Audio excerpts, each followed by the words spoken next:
Something that happens online is that you think you put on a mask of anonymity.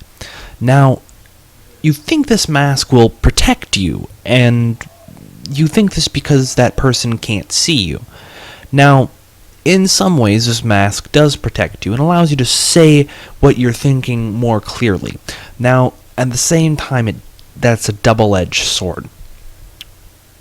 You don't hesitate as much to say things because you cannot see the other person. As we talked about in this book, body language and tone of voice are very important tools in communication.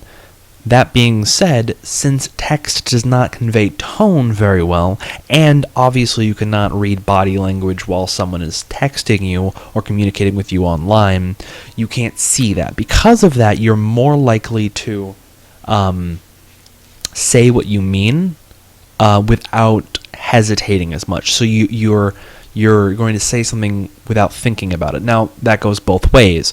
They are also then likely to do the same thing to you. After you've said something that is potentially hurtful, they're going to have their feelings hurt, and they're going to say something back to you that is potentially hurtful as well, which can be pretty dangerous because then, now that you're both saying things that are hurting each other's feelings, and you're not conveying tone and you're not conveying body language, the argument starts to escalate very quickly, and that can lead to a lot of bad things. And that communication online can then really seep into the rest of your life, especially if you're talking with like your coworkers. Which leads me into an argument I had online with a coworker about 1.5 years ago. It was a pretty long time ago at this point, so the details are a little fuzzy. But the one such incident I'm referring to, was I was talking to a coworker, and they needed me to take a shift, or they needed me to switch shift with them, so that they could go to a doctor's appointment. Now, I totally believed that they had a doctor's appointment, and that's fine, and I would normally be very alright with switching with them. Now, the problem was that I was out of town. I was about 500 miles away from where the store is, so there was no way I could do it.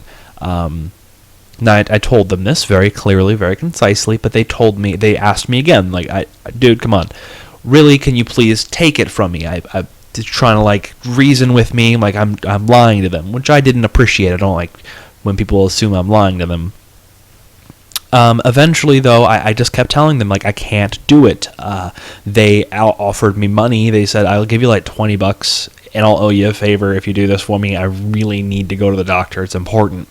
I kept telling them no, but eventually they called me a few choice names, which I appreciated. Really great, really stand up of them to call their coworkers such things because they can't cover a shift.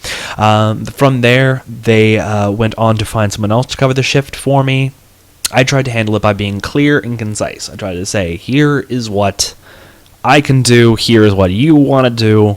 Let's try to figure this out. I couldn't help them. I tried to communicate that as clearly as possible. Unfortunately, they didn't want to receive that message. They wanted to hear the message they wanted to hear.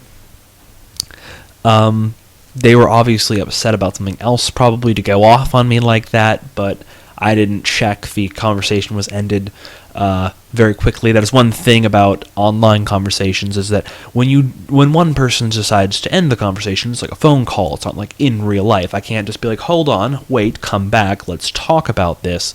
If they decide to stop talking, the conversation's just done. So I didn't have a chance to ask them if something was upsetting them. They just got upset and then left.